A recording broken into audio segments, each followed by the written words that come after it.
Qual é essa figura de mérito? Esse ângulo aqui, pessoal. Esse argumento da potência complexa, através dele, é que a gente tem uma figura de mérito que vocês certamente já devem ter ouvido falar, que é o tal fator de potência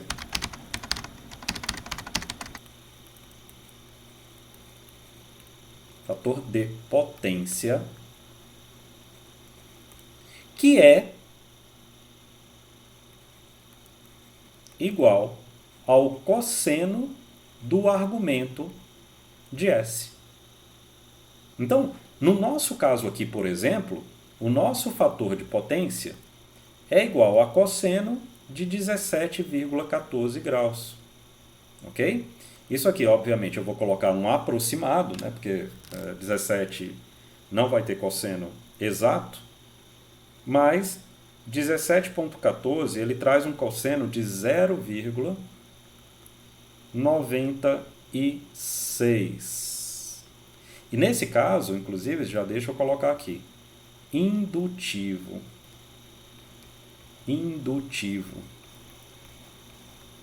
Ok? Indutivo por quê? Porque a nossa impedância tem natureza indutiva. Então, nós temos aí o nosso triângulo de potência e, além disso, nós temos o nosso fator de potência. Tá. No que é que o fator de potência ele entra na jogada de qualidade de energia? Né? Lembrando que potência vezes tempo é energia. Então, quando a gente coloca lá quilowatt-hora, então estamos multiplicando a unidade de potência, quilowatt, pelo tempo em hora. Então, isso é medida de energia. Agora, o que o fator de potência tem a ver com a qualidade da energia?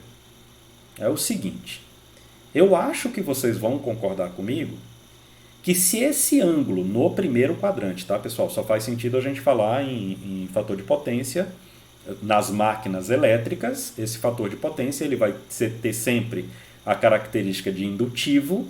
Portanto, nós estamos trabalhando aí com argumentos que vão de 0 grau até 90 graus, porque é o primeiro quadrante. Beleza. O que é que acontece? Quanto maior esse ângulo, menor o seu cosseno. Ok?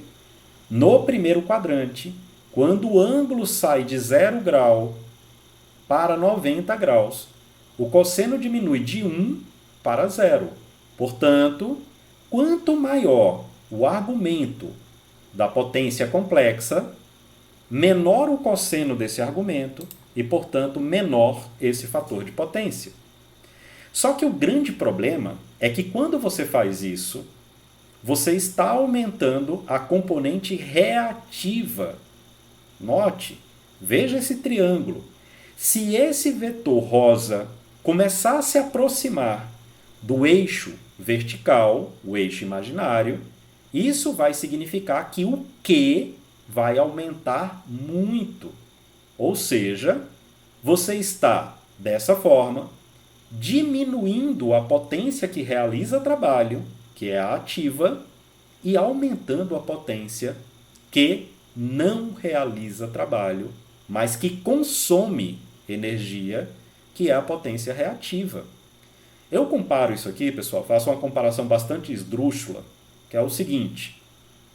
Imagina que você tem um carro e, infelizmente, esse carro deu a tal da pane seca, está numa rodovia e faltou gasolina, só que você olha para frente e você vê que em alguns metros você chegaria em um posto de gasolina e resolveria o seu problema.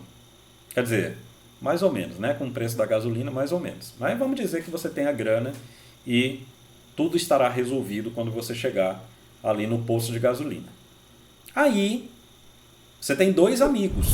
Alguém precisa estar lá na direção do carro. Você tem dois amigos.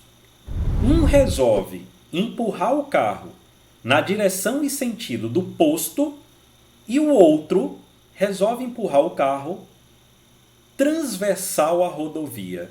Vocês entendem isso que eu quero dizer? Imagina que você tem Imagina que você tem um carro, deixa eu ver aqui se eu me entendo com esse cara aqui. Então imagina que você tem um carro. Aqui está a rodovia. Então a rodovia está aqui.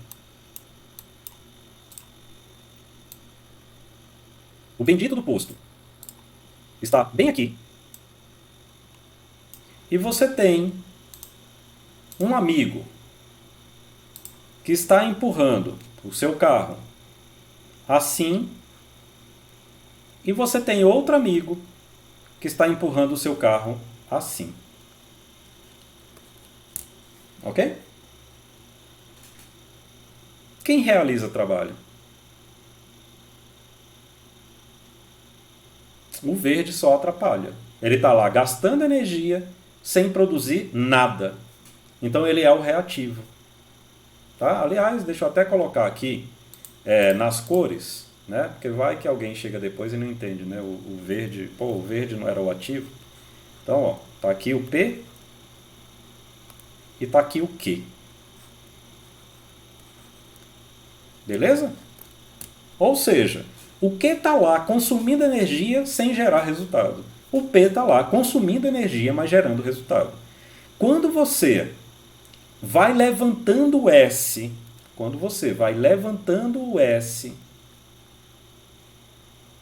e abrindo o argumento, o que você está fazendo é aumentando o Q e automaticamente diminuindo o P. E isso é a situação trágica para a qualidade de energia, para a eficiência energética. Então, o que é que a gente tem como um padrão? O nosso padrão é que o fator de potência seja o mais alto possível. E para o fator de potência ser o mais alto possível, o argumento da potência complexa tem que ser o menor possível. Então, no caso ideal, o que é que você teria? Você teria esse vetor rosa em cima do eixo real. Ou seja, você zeraria a potência reativa e toda potência complexa aparente seria potência ativa. Esse caso seria o caso ideal. Para isso, o argumento seria zero. Porque cosseno de zero é 1. Então você tem o fator de potência máximo. Não conseguimos. Não conseguimos por quê? Porque a natureza, a natureza física das máquinas elétricas é uma natureza indutiva. Agora, podemos melhorar? Sim, podemos melhorar. Através do quê? Das técnicas, porque não existe só uma, de correção de fator de potência. Anotem isso. Técnica de correção de fator de potência. Luiz. Por exemplo,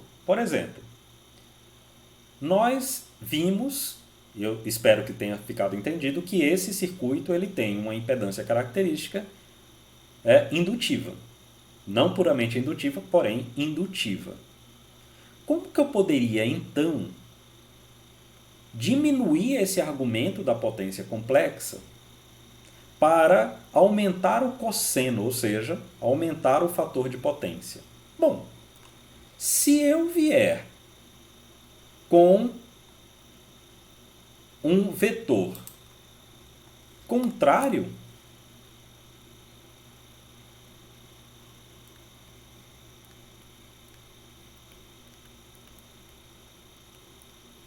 o somatório na vertical vai ficar menor do que esse Q que nós temos. E o ângulo vai diminuir. Por isso que se fala em banco de capacitores como uma das técnicas de melhorar o fator de potência, de corrigir o fator de potência. Por quê? Nós vimos, a nossa impedância é indutiva. Por isso que a nossa potência reativa veio para cima. Agora, e se eu acoplar ao sistema uma impedância capacitiva que balanceie a parte da potência reativa? Eu vou melhorar, em teoria, eu vou melhorar o fator de potência. Por quê? Porque eu diminuo o argumento da potência complexa, fazendo com que o seu cosseno seja um número mais próximo de 1. Então, é uma das formas. Beleza? É uma das formas. Banco de capacitor é uma das técnicas mais conhecidas e consagradas para a correção do fator de potência. Beleza? Mais do que isso eu não vou falar, porque eu quero que vocês corram atrás. Até aí, pessoal. Tudo bem?